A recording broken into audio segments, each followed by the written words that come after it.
Thank you so much sir. जी Rajesh sir. जी sir. Sir next है Divya Soni. Divya, good morning sir. Divya ji का आज सेकंड मॉक है, तो इनका थोड़ा सा सर बढ़िया लेना है। थर्ड है, पता चलेगा हमें। थर्ड मॉक है सर इनका। अच्छा हाँ, थर्ड है इनका, ठीक है। तो दिव्या जी पूरी तैयारी के साथ हैं? जी कोशिश राजेश सर शुरू करें। जी Divya ji. Good morning sir. Good morning. पिछले 2 मॉक से अच्छा क्या तैयार किया है आज आप? सर जिन विषयों पे मेरी पकड़ कम थी आपसे और सबसे जो मार्गदर्शन मिला, मैंने उन पे अधिक तैयारी करने की कोशिश की, अपने विषय को, अपने जिले को और करंट अफेयर्स पे भी थोड़ी सर अच्छी तैयारी करने की कोशिश करी है मैंने। कहाँ तक सफल हुई है आप इस कोशिश में? सर ये अभी आप जांचेंगे तो शायद मैं भी समझ पाऊंगी इस चीज को। चलिए, अंतरिक्ष आप बताइए, पर्यटन आपकी हॉबी है? जी सर। ट्रैवलिंग। तो ये बताइए, पर्यटक की मानसिकता क्या होती है? सर हर पर्यटक की सिमिलर मानसिकताएं नहीं होती है, लेकिन कुछ लोग जो होते हैं अपने आप को रिलैक्स करने के लिए जाते हैं अपनी बिजी लाइफ से, और कुछ लोग होते हैं जो अपने जीवन के ठहराव के बजाय एडवेंचर्स को देखने के लिए जाते हैं। परंतु कुछ चीजें सभी पर्यटकों में समान होती है कि वो उस क्षेत्र को जानना चाहते हैं और वहाँ के जो सांस्कृतिक और अदर जो चीजें हैं एस्पेक्ट्स, उनको समझना चाहते हैं और इंजॉय करना चाहते हैं। अच्छा, आप व्यक्तिगत रूप में पर्यटक हैं, तो आपकी क्या मानसिकता है वो बताएंगे? सर मैं थोड़ी एडवेंचरियस फॉर्म में जाती हूँ कि बहुत ज़्यादा अपने सामान्य जीवन में मैं इतना नहीं कर पाती हूँ, तो कुछ अच्छा कर पाऊँ, कुछ सीख पाऊँ, वहाँ की सामाजिकताओं को देख पाऊँ और ऐसा क्या है जो उस क्षेत्र को विशिष्ट बनाता है, उस चीज़ों को समझने की कोशिश करते हैं सर। चलिए, राजस्थान में पर्यटन विभाग की स्थापना कब हुई है बताइए? सर जो राजस्थान टूरिज्म डेवलपमेंट कॉरपोरेशन है सर 1960 के आसपास हुई थी। मैं पूर्णतया श्योर न्यूज सन के बारे में, पर 1960 के इस दशक में हुई थी सर उसकी स्थापना। अच्छा, उसको उद्योग का दर्जा दिया गया क्या? जी सर। अच्छा, कब दिया गया था? सर समय के बारे में जानकारी। अच्छा, इसका आदर्श वाक्य क्या है? सर पधारो हमारे देश है अभी का जो है हमारा। अच्छा, ये पधारो हमारे देश कहाँ से लिया गया है? सर जो हमारा राज्य गीत है केसरिया बालम, सर ये उसी की एक पंक्ति है। अच्छा, किसने गाया था ये? सर पहले सर इसको गवरी बाई जी ने गाया था, लेकिन अल्लाह जिलाई बाई जो थी उन्होंने इसको फेमस किया था। अच्छा, पहले गौरी बाई जी ने गाया था। सर इसकी रचना किसने की थी मैं श्योर नहीं हूँ, लेकिन इससे पहले इसको पॉपुलर करने में गवरी बाई जी तो थी, उनका योगदान था, लेकिन राष्ट्रीय स्तर पर पद्म पुरस्कार वगैरह जो मिले थे वो अल्लाह जिलाई बाई जी जो बीकानेर से हैं उनको मिले थे। अच्छा, कब मिला था ये पुरस्कार? सर सन समय के बारे में जानकारी नहीं। चलिए, कौन सी गायकी है ये? सर ये मांड गायन शैली है। अच्छा, मांड और जो अदर गायन शैलियां हैं उनमें अंतर क्या है, पश्चिमी राजस्थान की बात करें? जी सर। सर ये मेनली जैसलमेर और बीकानेर की जो जनजातियां हैं उनका एक फोक गायन शैली है।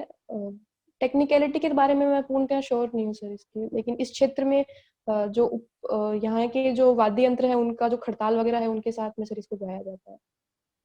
अच्छा, चलिए ये बताइए, राजस्थान में कितने पर्यटन सर्किट हैं? Sorry sir.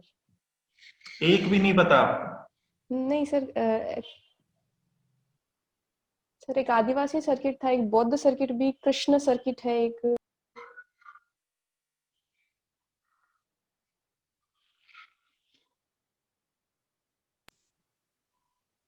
सर आवाज आ रही है मेरी? जी। जी सर, एक कृष्ण सर्किट यहाँ है, एक बौद्ध जो स्थल है उनके लिए बौद्ध सर्किट भी है। अभी एक आदिवासी सर्किट बनाने की बात चल रही है जो डूंगरगढ़ बांसवाड़ा इन क्षेत्रों को जोड़ेगा। अच्छा, पश्चिमी राजस्थान में कोई सर्किट नहीं है? सर अभी मेरी जानकारी में नहीं है। चलिए ये बताइए, अंतरिक्ष में पर्यटन, स्पेस टूरिज्म, इसके बारे में कुछ बताइए। सर ये नई एक कॉन्सेप्ट लाया जा रहा है, विशेष रूप से इसमें जो स्पेस एक्स है, जो एलन मस्क की जो संस्था है उसका नाम आता है कि उन्होंने ऐसी अवधारणाएं दी थी कि कुछ 2 या 5 साल बाद इस तरह की एक हम तकनीक लाएंगे, योजना लाएंगे जिससे आप अंतरिक्ष में पर्यटन के लिए जा पाएंगे। अच्छा, अभी क्या हुआ है हाल ही में इस क्षेत्र में, अंतरिक्ष पर्यटन के क्षेत्र में? सर 2-4 दिन स्पेस की एक्स द्वारा जी सर, स्पेस एक्स द्वारा कुछ यात्रियों को अंतरिक्ष में भेजा गया था, सक्सेसफुली लॉन्च हुआ था वो प्रोग्राम। अच्छा, कौन थे वो अंतरिक्ष यात्री, कुछ नाम बता पाएंगे उनका? नहीं सर, इस बारे में इतनी ही जानकारी। अच्छा, चलिए इसके फायदे और नुकसान बताइए स्पेस टूरिज्म के। सर स्पेस टूरिज्म न केवल पर्यटन क्षेत्र में बल्कि अंतरिक्ष क्षेत्र की भी कुछ नई चीजें जानने में जो जनमानस है उसको उत्साही करेगा, लेकिन चूंकि ये तकनीक काफी महंगी होगी तो केवल एक वर्ग विशेष तक ही ये फायदा पहुंचा पाएगी। और सर हो सकता है कि अभी अंतरिक्ष चूंकि एक तरह से सर क्लीननेस या जो एक तरह से जो अनछुआ होता है वो प्रकृति का एक स्थल है, यदि बहुत ज्यादा टूरिज्म वहां होने लग गया तो वो खराब भी हो सकता है या उसका दुरुपयोग रूप में भी वहां हो सकता है। कि हम देखते हैं कि सर बहुत सारे मिसाइल्स का जो ई वेस्ट टाइप की वहाँ चीजें ऑलरेडी हैं तो वो चीजें बढ़ सकती है सर वहाँ पे। अच्छा, ये एक पक्ष आपने बताया, दूसरा? सर अगर सर मैंने दोनों पक्ष बताए कि फायदे में देखें तो लोगों के प्रति लोगों में इस तरह की उत्साह जगेगा कि वो स्पेस को और जानने की कोशिश करे, जो एस्ट्रोनॉमी है बच्चों में इस तरह की चीजें बढ़ेंगी। एक साइचे नाम का एक क्षुद्र ग्रह है अंतरिक्ष में, सुना उसके बारे में? नहीं सर, इस बारे में जानकारी। अच्छा, चलिए बताइए धन का अधिकतमकरण क्या होता है? सॉरी सर, नहीं पता? नहीं अच्छा, मुद्रा क्या होती है? सर लेन देन के लिए जो ट्रेडिंग यूनिट हम यूज कर सकते हैं वो मुद्रा की श्रेणी में आता है, सामान्य भाषा में कहें तो। कॉमर्स के स्टूडेंट हैं आप? जी सर, उसके बाद स्ट्रीम चेंज हो गया तो मैं इस बारे में अभी कितने तक प्रकार की होती है मुद्रा, चलिए? सॉरी सर, इकोनॉमिक्स मेरे पास एक्चुअली थी नहीं कॉमर्स में, और फिर भी मैं सर इसको और पढ़ूंगी, इसको बेसिक जानकारी है उनको पढ़ूंगी इसमें। अच्छा, बजट के प्रकार, बजट क्या होता है ये बता दीजिए। सर बजट विवरण होता है जो साल भर की गति जो हमारे खर्चे होंगे, जो योजनाएं होंगी, उनको जिस हिसाब से एलोकेशन ऑफ फंड होता है उसका जो विवरण दिया जाता है वार्षिक, वो बजट कहलाता है। अच्छा, कितने प्रकार के होते हैं बजट? सॉरी सर, बजट नियंत्रण तो बता नहीं पाएंगे? नहीं सर, मैं सर इकोनॉमिक्स थोड़ा और स्ट्रॉन्ग करूंगी, थोड़ा इस बारे में पढ़ूंगी। चलिए, विदेशी मुद्रा भंडार जी सर, क्या सर होता है? ये 4 चीजों से मिलके बनता है, जिसमें SDR, फॉरेक्स, हमारा जो विदेशी फंड है, गोल्ड रिजर्व्स हैं, इन चीजों को मिला के हमारा बनता है। और ये अभी सर हाईएस्ट है अभी तक हमारा, जो $555 बिलियन जो है उस स्तर पर पहुंच चुका है। अच्छा, कंप्यूटर साइंस आपका फील्ड रहा है। जी सर, ये बताइए भारत में अभी क्या प्रगति हो रही है कंप्यूटर साइंस को? जी सर, सर अगर हाल ही की बात करें तो सीडेक द्वारा बनाया गया एक सुपर कंप्यूटर जो परम सिद्धि है, वो वर्ल्ड के top 100 non distributed computer system की श्रेणी में 63rd पोजीशन हासिल की है। उसके अलावा हम AI के क्षेत्र में काम कर रहे हैं सर। हमने गूगल के साथ भी 70,000 करोड़ के कुछ समझौते किए हैं जो AI को बढ़ाने में काम करेंगे। हमने नेशनल AI पोर्टल लॉन्च किया है। इसके साथ साथ में सर साइबर क्राइम की श्रेणी में भी गृह मंत्रालय द्वारा साइबर क्राइम की पोर्टल्स जारी किए गए हैं, ताकि बढ़ती प्रगति के साथ में जो इसके साइड इफेक्ट्स हैं उनको भी हम कंट्रोल कर पाए। हम सॉफ्टवेयर के क्षेत्र में सर ऑलरेडी काफी टॉप पर रहते हैं, one of the top leading industry है। पर हार्डवेयर की इंडस्ट्री को सर चूंकि ग्लोबल चेन डिस्टर्ब हो चुकी है, तो इस चीज का एक तरह से फायदा लेने के लिए और भारत को इस क्षेत्र में सेल्फ रिलायंट बनाने के लिए हार्डवेयर के क्षेत्र में भी सर काम शुरू हो रहा है। अच्छा, एक ये बताइए डाटा प्रोटेक्शन बिल अभी चर्चा में है, क्या जी है? Sir, sir personal data protection bill जो है 2019 का है। ये जो मिनिस्ट्री है जो इलेक्ट्रॉनिक्स एंड IT, उसके द्वारा ये संसद में पेश किया गया था। उसके बाद में इसको स्थायी समिति जो है जो प्रवर समिति, उसको दे दिया गया है ताकि इसकी जांच हो सके। इसके द्वारा सर जो डेटा है जो बाकी जो कंपनियां यूज जो भारत के लोगों का डेटा है जो विदेशी व अन्य कंपनियां यूज करती है, उसको साझा करने संबंधी जो बातें हैं उस उनका इनमें जिक्र किया गया कि वो कंपनियां उसको किस तरह से उपयोग करेगी, किस तरह से देखेगी। अभी सर डेटा थेफ्ट की जो समस्याएं हैं वो काफी ज्यादा आ रही है, तो ये प्रोटेक्शन बिल उसमें काफी लाभदायक रहेगा और विदेशी कंपनियों को नियंत्रित करने में सहायता करेगा। अच्छा, ट्विटर के बारे में कुछ बताइए। सर ट्विटर एक सोशल मीडिया प्लेटफॉर्म है जहां आप अपने व्यक्तिगत विचारों को साझा कर सकते हैं अन्य लोगों के साथ में। कहाँ का है ये ट्विटर, कौन इसके अभी हेड हैं? सर आई कैन गेस कि टिम कुक है शायद सर इसके CEO, if I am not wrong. California based social media platform है सर ये। अच्छा, कुणाल कामरा कौन है? सर कुणाल कामरा बेसिकली एक स्टैंड अप कॉमेडियन है जो, और अभी सर ये ट्विटर कंट्रोवर्सी की वजह से न्यूज में हाँ, रहते हैं। क्या कितने ट्वीट विवादास्पद हैं इनके अभी हाल ही में? सर हाँ सर पहले 2 थे लेकिन उनके बाद में उनके और भी ट्वीट्स है, तो एग्जैक्ट संख्या तो मुझे नहीं पता, लेकिन ये ट्विटर पे जो भी अर्णब गोस्वामी जी की जो जिसको संज्ञान लेके सुप्रीम कोर्ट ने अपना वर्डिक्ट दिया था उसके विरुद्ध उन्होंने ट्वीट किए थे, जिनको न्यायालय की अवमानना की श्रेणी घोषित करके इनको माफी मांगने या इस संबंध में सर इन पे कार्रवाई चल रही है। अच्छा, इनके खिलाफ कार्रवाई करने का भी एक निर्णय लिया गया है, कौन किसने लिया है निर्णय? सर जो अटॉर्नी जनरल ऑफ इंडिया है के वेणुगोपाल जी, तो सबसे पहले सर उन्होंने इस संबंध में संज्ञान लिया, और कल ही एक और वकील ने इनके खिलाफ जो है कार्य करने का, उनको भी इस तरह का वो अनुमति दी गई कि आप भी ले सकते हो, केस कर सकते हो। अच्छा, ये न्यायालय की अवमानना क्या होती है? सर सुप्रीम कोर्ट द्वारा ये एक तरह के दिया गया है अनुच्छेद में, तो इसके द्वारा आप न्यायालय के किसी भी कार्य की आलोचनाएं नहीं कर सकते, आप उसको उसके विरुद्ध नहीं जा सकते हो, उसका गलत इंटरप्रिटेशन नहीं कर सकते हो। इन चीजों को न्यायालय की अनुमति की श्रेणी में लाया। नेहा जी, सॉरी, निशा जी, सुन पा रहे हैं?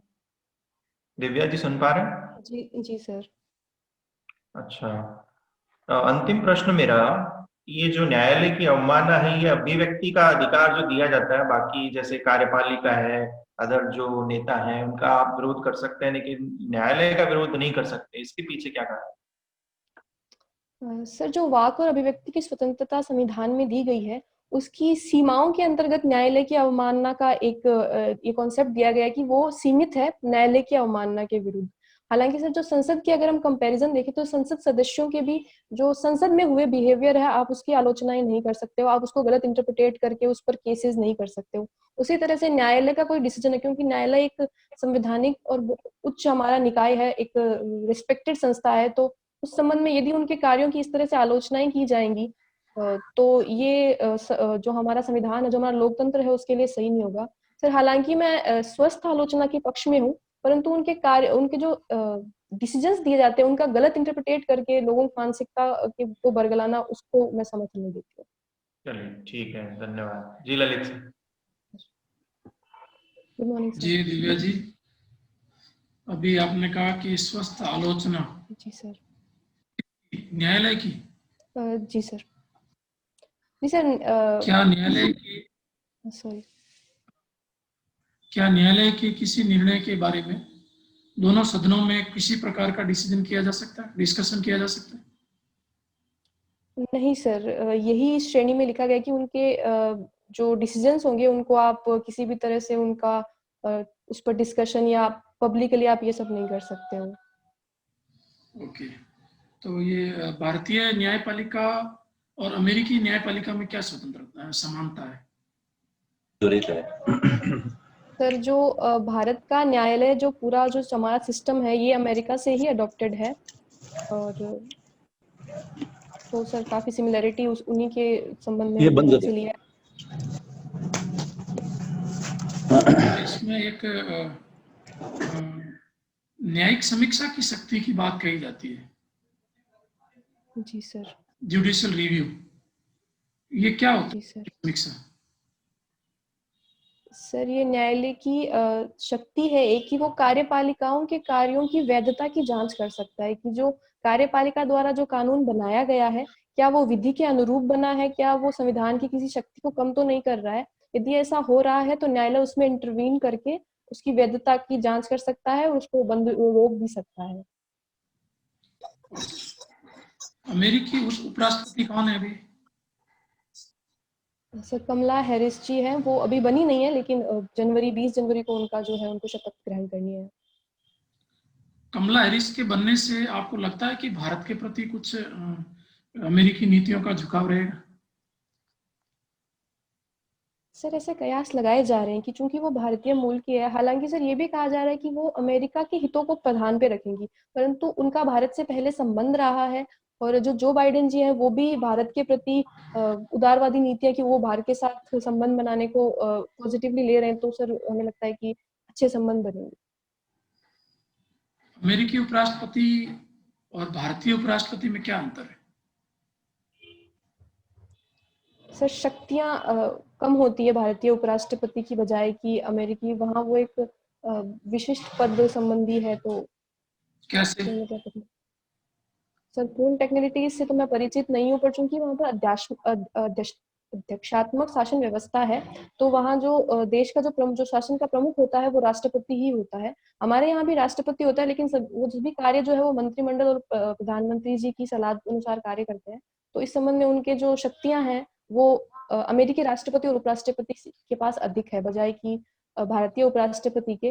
लेकिन एक चीज है कि जो भारतीय उपराष्ट्रपति है वो राज्यसभा का पदेन सभापति भी होता है, जबकि ऐसी कोई व्यवस्था अमेरिका में नहीं है।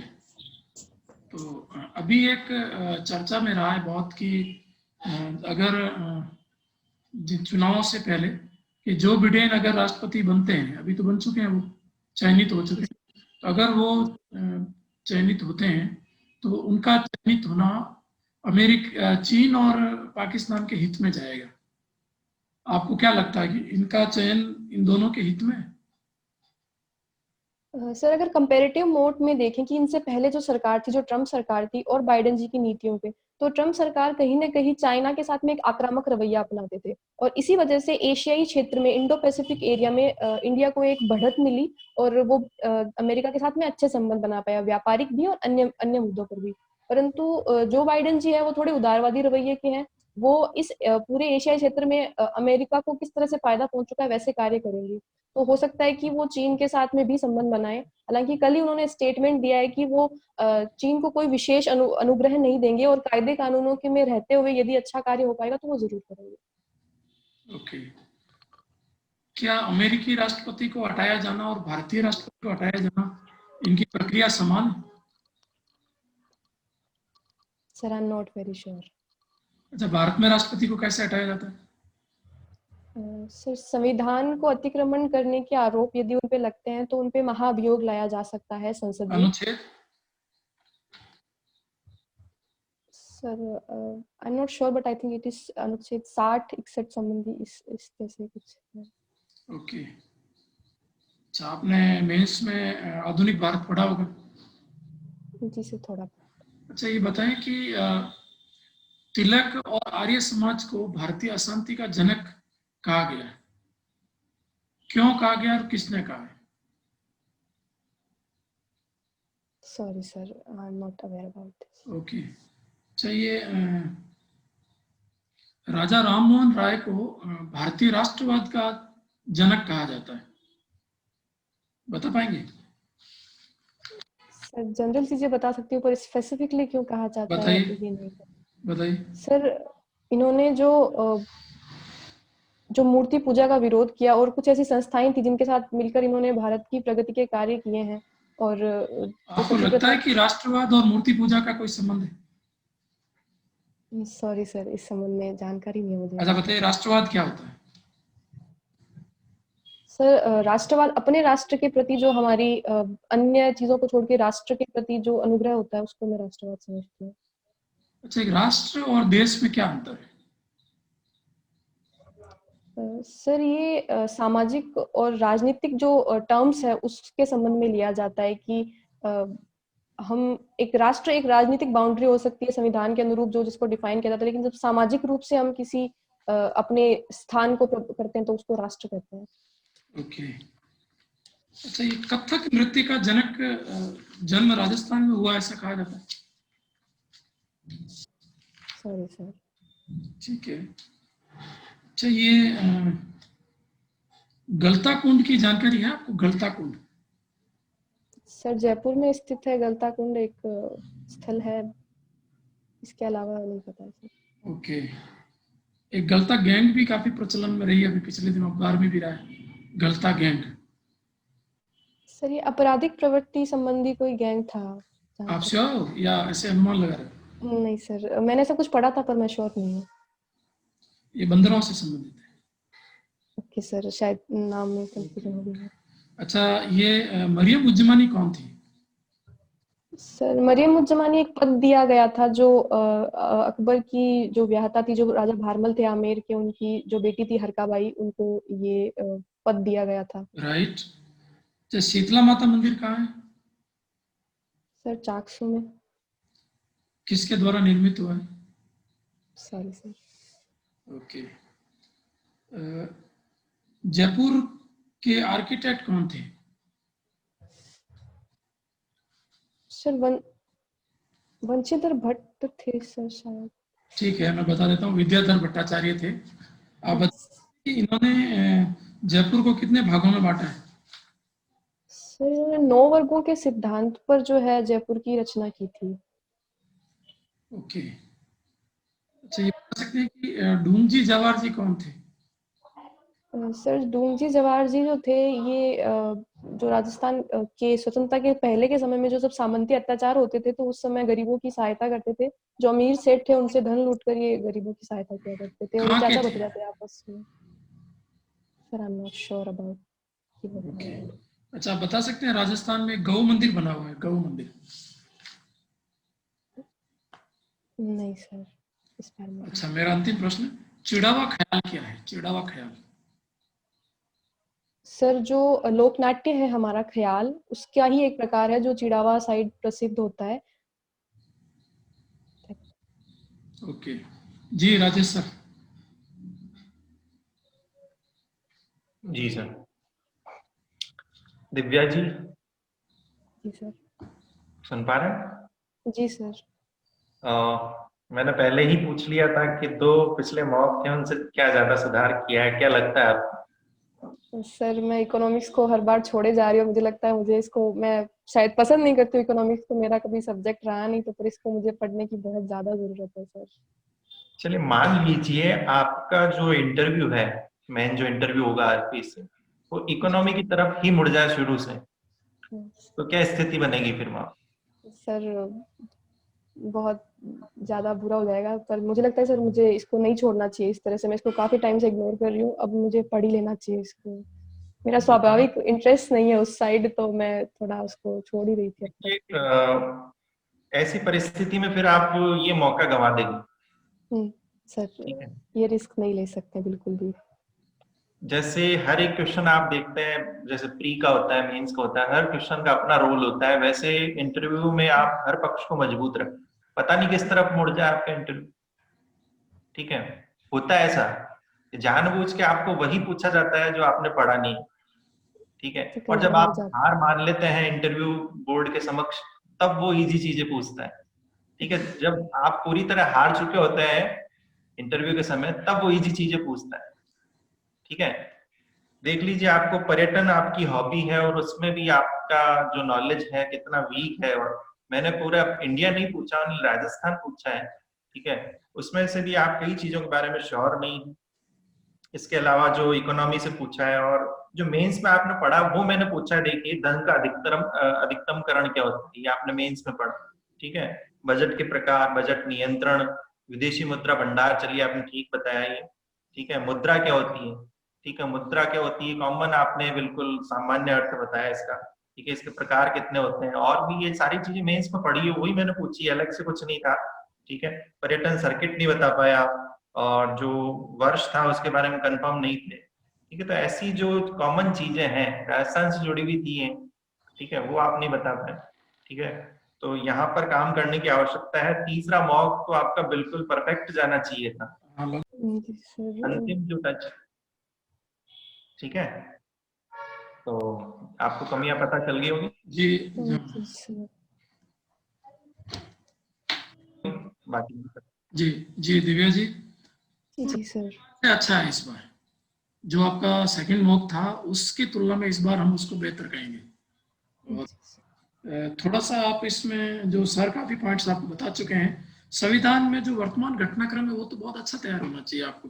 जैसे राष्ट्रपति चुनाव हुआ है, उपराष्ट्रपति वहाँ बहुत महत्वपूर्ण है, तो भारत की तुलना वहाँ हो जाएगी आपके लिए। जी सर। राष्ट्रपति पर जा सकते हैं, वो राष्ट्रपति पर जा सकते हैं, ठीक है। और कुछ आधुनिक भारत तो पूरा आपका तैयार होना ही चाहिए। इतिहास अगर आपका नहीं रहा तो भी मेंस में आपने पढ़ा, इतिहास प्री पे पढ़ा है। जी सर। आधुनिक भारत को थोड़ा और अच्छा तैयार करें। और अभी पे सर आपको बता चुके हैं, थोड़ा क्षेत्रीय ज्ञान को बढ़ाइए, राजस्थान को थोड़ा अच्छा करिए। और जी सर। पिछली बार आप बहुत कम जवाब दिए थे, इस बार थोड़े से जवाब आपने ज्यादा दिए हैं, पर फिर भी संतुष्टिदायक नहीं है। तो थोड़ा जी सर, काम करने की आवश्यकता है ना, थोड़ा वर्क इस पे और करिए। जी sir. Okay, all the best. Gaurav.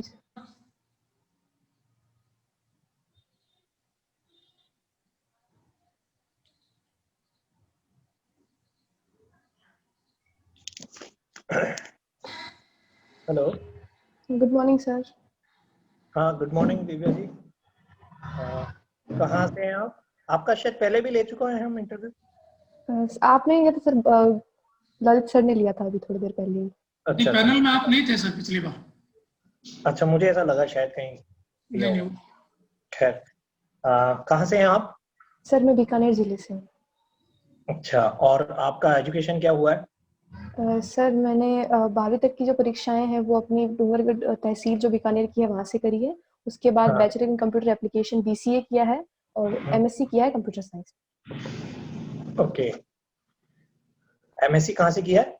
Sir Maharaja Ganga Singh university Bikaner से। बीकानेर से। जी सर। BCA जयपुर से किया था? नहीं सर, मैंने अपनी सारी पढ़ाई बीकानेर से ही करी है। अच्छा, सभी कुछ बीकानेर से किया है। बीकानेर किन चीजों के लिए फेमस है? सर बीकानेर अपने खाद्य प्रसंस्करण उद्योग, पापड़ भुजिया रसगुल्लों के लिए, अपने जो सांस्कृतिक धरोहरें हैं, जूनागढ़ उद्योग, जूनागढ़ गढ़ वगैरह, उसके अलावा जो रिलीजियस स्थल है जैसे करणी माता मंदिर, मुकाम पीठ, कतरिया सर जसनाथी संप्रदाय मंदिर, उनके लिए, और अपने राज्य स्तरीय कोई कार्यालयों के लिए और सीमावर्ती इलाकों के लिए प्रसिद्ध। अच्छा, आप प्रशासनिक हेरारकी समझते हैं, पदानुक्रम? जी सर। आप मुझे बिल्कुल तालुका स्तर से शुरू करते हुए और ऊपर तक का पूरा पदानुक्रम बताएं। सर अधिकारियों का या जो स्थल होता है उनका? दोनों का बताते जाएं। यदि प्रशासकीय हायरार्की हम अधिकारियों की देखें तो सर राजस्व प्रशासन में तो सर सबसे पहले पटवारी होते हैं, उसके बाद में ऑफिस कानूनगो, उसके बाद में जो नायब तहसीलदार, तहसीलदार, जो सब डिविजनल मजिस्ट्रेट, और उसके बाद में जो जिलाधीश जो कलेक्टर होते हैं, और उसके ऊपर संभागीय आयुक्त संभाग स्तर पर होते हैं। अच्छा, रेवेन्यू में थोड़ा सा चेंज आ जाता है, थोड़ा सा रेवेन्यू प्रशासन का, उसके बारे में थोड़ा बताइए। सर इसमें जो इनके बाद में सर जो भू प्रबंध आयुक्त और भू निदेशक है संबंधित वो जो है, आते हाँ। हैं। राज्य अपीलीय बोर्ड है, प्राधिकरण, वो आता है, और उसके ऊपर राजस्व बोर्ड जो है अजमेर, उसका अधिग्रहण रहता है।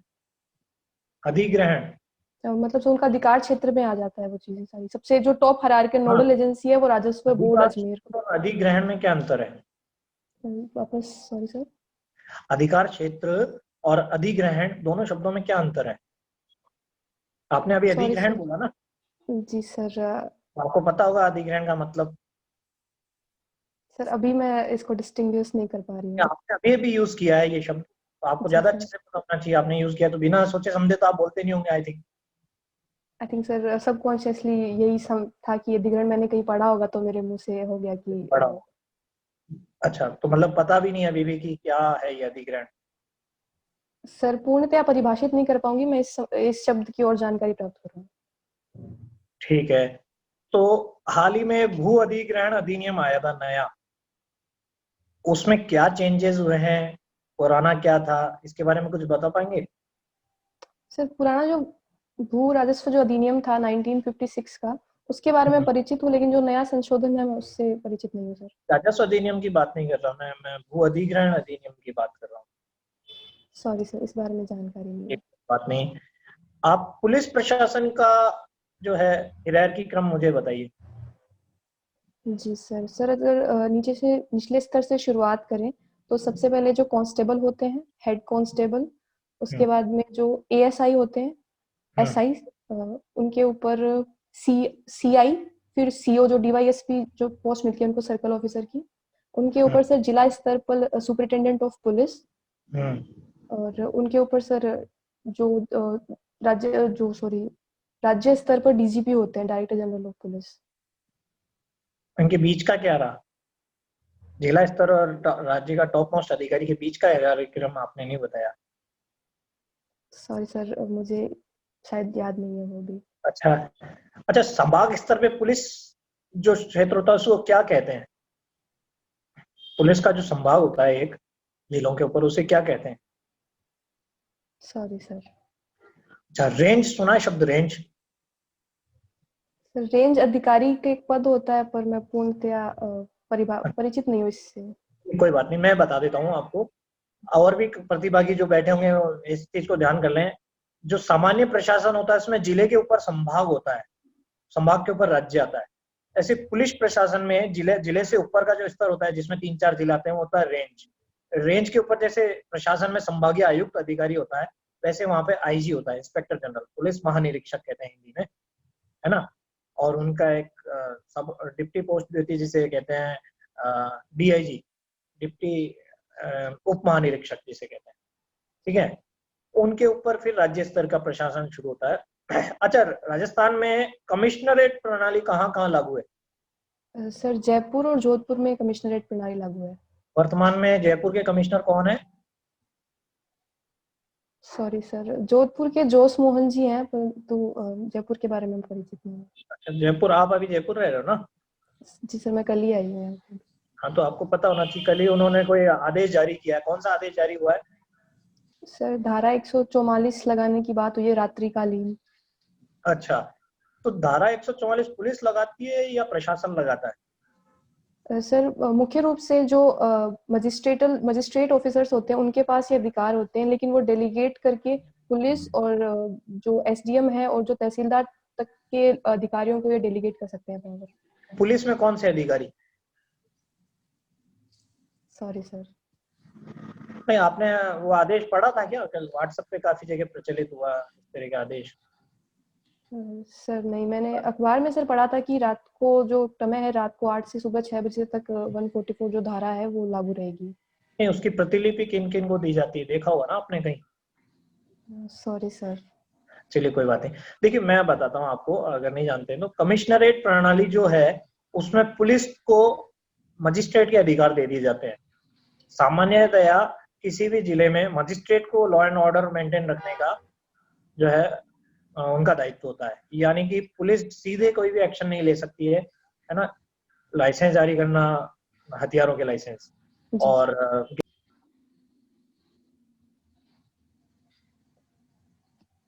सर आपकी आवाज बंद हो गई गौरव सर, आवाज नहीं आ रही गौरव सर। गौरव सर आवाज ओपन करिए, नहीं आ रही। हेलो, हाँ ठीक है, अब आ रही। हेलो जी सर। मुझे आप लोगों की आवाज नहीं आ रही? हाँ अब आ रही।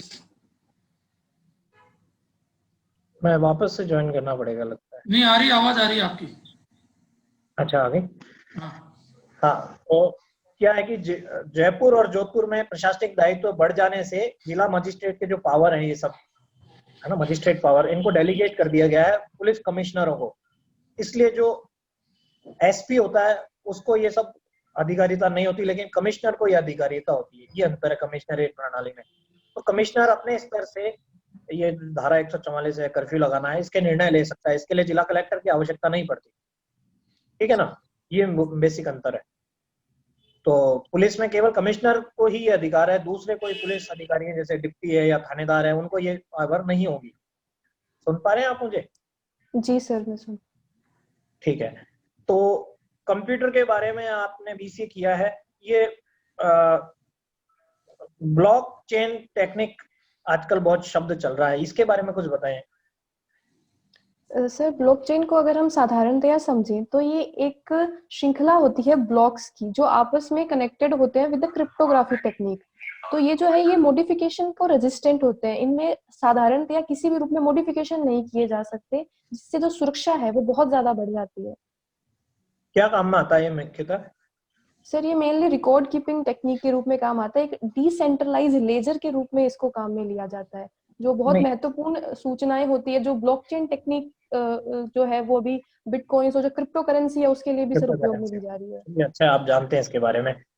आप मुझे ये बताइए कि यदि आपको एक जगह तहसीलदार लगा दिया जाए जैसे डूंगरपुर जिले में, और वहाँ जो आदिवासी आंदोलन चालू हो गया है, तो इस स्थिति में आप क्या करते? सर चूंकि आदिवासी आंदोलन यदि हिंसक प्रवृत्ति का, सबसे पहले तो सर यदि कोई शांतिपूर्ण सम्मेलन या उस तरह का धरना प्रदर्शन हो रहा है तो ये उनकी अभिव्यक्ति के अधिकारों में शामिल है। परंतु यदि आंदोलन हिंसक होता है तो सबसे पहले तो सर उनकी मांगे क्या है, वो किस रूप में इस चीज को कर रहे हैं। यदि वो सरकार से संबंध स्थापित करना चाहते हैं तो मैं मध्यस्थता निभाते हुए सरकार तक ये बात पहुंचाऊंगी। परंतु यदि आंदोलन हिंसक होता है तो सबसे पहले लॉ एंड ऑर्डर मेंटेन करना मेरी प्राइम रिस्पॉन्सिबिलिटी रहेगी। और यदि सर अभी के परिप्रेक्ष्य में बात करें तो क्योंकि सर महामारी काल है, कोविड-19 का समय है, तो सर इसमें लोगों की सुरक्षा उस रूप में भी बहुत आवश्यक है। तो सर मेनली मैं यही करूंगी कि लॉ एंड ऑर्डर मेंटेन करूंगी और उनकी जो बात है वो सरकार तक पहुंचाऊंगी ताकि वो भी संतुष्ट हो जाए इन चीजों से। ठीक है, तो पहला काम ये नहीं रहेगा कि जब भी आंदोलन या कहीं कोई सुगबुगाहट भी है तो उसकी सूचना तुरंत अपने उच्चाधिकारियों को पहुंचाएं? बिल्कुल सर, यदि मुझे प्रोएक्टिव मुझे पहले इसकी इन्फॉर्मेशन मिलती है कि कल या आगामी दिनों में इस तरह के कोई कार्य होने वाली है, तो मैं अपने सीनियर्स और जूनियर्स को लूप में रखूंगी, उन तक बात पहुंचाऊंगी और उनसे सलाह करते हुए किस तरह से आगे कार्य करना है उसकी रणनीति निर्धारित करूंगी।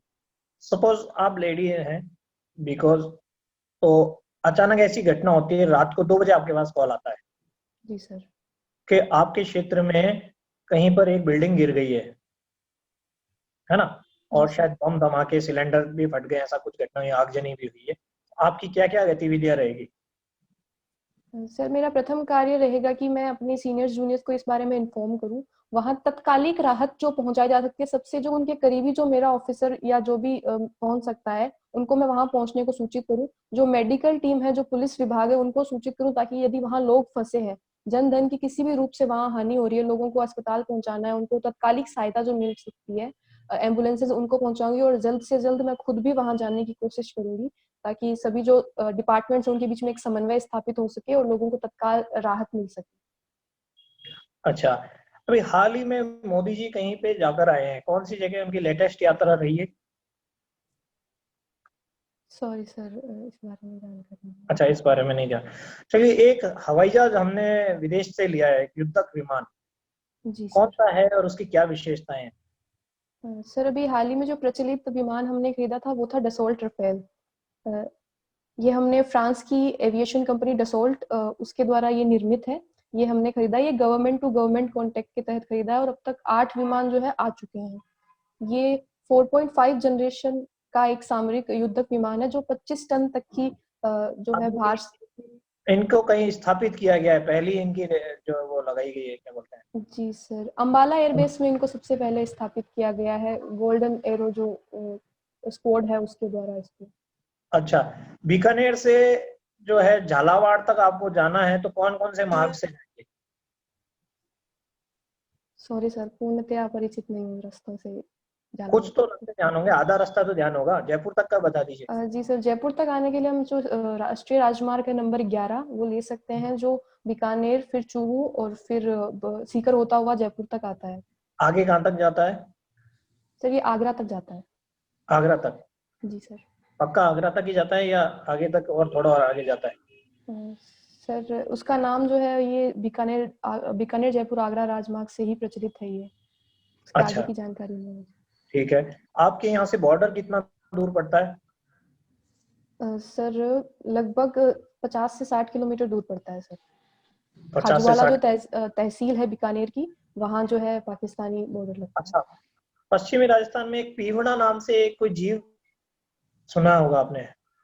जी सर, क्या एक है वो? सरप की प्रजाति है सर, ये जो मरुस्थलीय इलाकों में पाई जाती है, जो काफी जहरीली किस्म होती है और कई बार इससे काफी नुकसान हो जाता है, जनहानि हो जाती है सर इससे। कैसे हो जाती है, क्या होता है? कुछ आपने कभी देखा होगा, सुना होगा? सर देखा नहीं है, कुछ दंत कथाएं जो जनश्रुतियां हैं उनसे मैंने इनके बारे में सुना है अपने बुजुर्गों से, कि जब खेतों में रात के समय रखवाली करने के लिए जो लोग रहते हैं तो ये ज्यादा शोर नहीं करता है और अचानक से ये आपको जो है हानि पहुंचा देता है, काट लेता है, और इससे अगर तुरंत ही राहत नहीं मिल पाए तो मृत्यु के पूरे चांसेस होते हैं। तो मतलब इसके जो निवारक क्षमताएं हैं वो नहीं हो पाती, इससे आप बच नहीं पाते अगर आपको आप काट लेता 5 है। कमियां बता दीजिए आप। सर पहली कमी ये थी कि मैं एक इंट्रोवर्ट किस्म की मेरी प्रकृति रही है, जो जैसे ही मुझे इस फील्ड में आने का लगा तो मैं इसको सुधार कर रही हूँ, परंतु सर अभी भी पूर्णतया सुधार मैं नहीं कर पाई हूँ। तो इंट्रोवर्टनेस की वजह से कभी-कभी दूसरी शुरुआती कम्युनिकेशन में दूसरी कमी इस्तेमाल नहीं कर पाती हूँ। दूसरी कमी बताइए। सर इसके अलावा मेरे में सर आर्टिस्टिक स्किल्स की काफी कमी रही है, शुरुआती से ही मैं आर्टिस्टिक साइड कभी ज्यादा हो नहीं पाई। तीसरी कमी बताइए। सर मैं स्पोर्ट्स क्षेत्र में ज्यादा अच्छी नहीं हूँ। चौथी। सर जब सर मैं बिजी लाइफ पसंद करती हूँ, जब मेरी लाइफ बहुत रेस्टलेस हो जाती है, जब मेरे पास करने को कुछ नहीं होता तो मैं अपना जो पांचवी रूटीन कमी है बताइए। उसको फॉलो नहीं कर पाती हूँ। 5वीं कमी बताइए। सर जब मुझे प्रॉपरली प्लान्ड काम दिया था तो मैं बहुत अच्छे से एग्जीक्यूट करती हूँ, लेकिन जब स्कैटर्ड फॉर्म में मेरे पास काम होता है तो कई बार मैं उसको उतना अच्छे से परफॉर्म नहीं कर पाती। नहीं, ये तो आपका चौथा और पांचवा तो एक ही हो गया। नहीं सर, पांचवा है कि प्लानिंग को मैं बहुत अच्छे से एग्जीक्यूट कर पाती हूँ, लेकिन जब मैं प्रॉपर प्लान नहीं करके सीधा काम शुरू करती हूँ तो वो उतना अच्छा नहीं होता। और चौथी कमी थी कि जब मेरे पास कार्य करने के लिए एक प्रॉपर शेड्यूल नहीं है, मेरे पास करने को कुछ नहीं है, तो मैं अपना रूटीन फॉलो नहीं कर पाती, मैं लेजी ज्यादा हो जाती हूँ जब रेस्टलेस। ठीक है दिव्या, आपने बहुत अच्छे से जवाब दिए सारे। You have good, very good confidence level. I think surely you will get some good position. आपको मेरी तरफ से बहुत शुभकामनाएं हैं। और जहां तक मैं समझ पाया हूँ आपका जीके भी ठीक है, लेकिन राजस्थान का जो ज्योग्राफी का या कुछ अपने क्षेत्र का आसपास का, वैसे आपने अपने बीकानेर का भी अच्छे से डिस्क्राइब किया है। कंप्यूटर टेक्नोलॉजी, इसके बारे में भी आपसे सवाल पूछे जाएंगे तो लगभग आपको अच्छा पकड़ है। I think you will perform good. Confidence रखिएगा और ड्रेसिंग सेंस आपका अच्छा है। ठीक है, thank you so much sir. Good luck.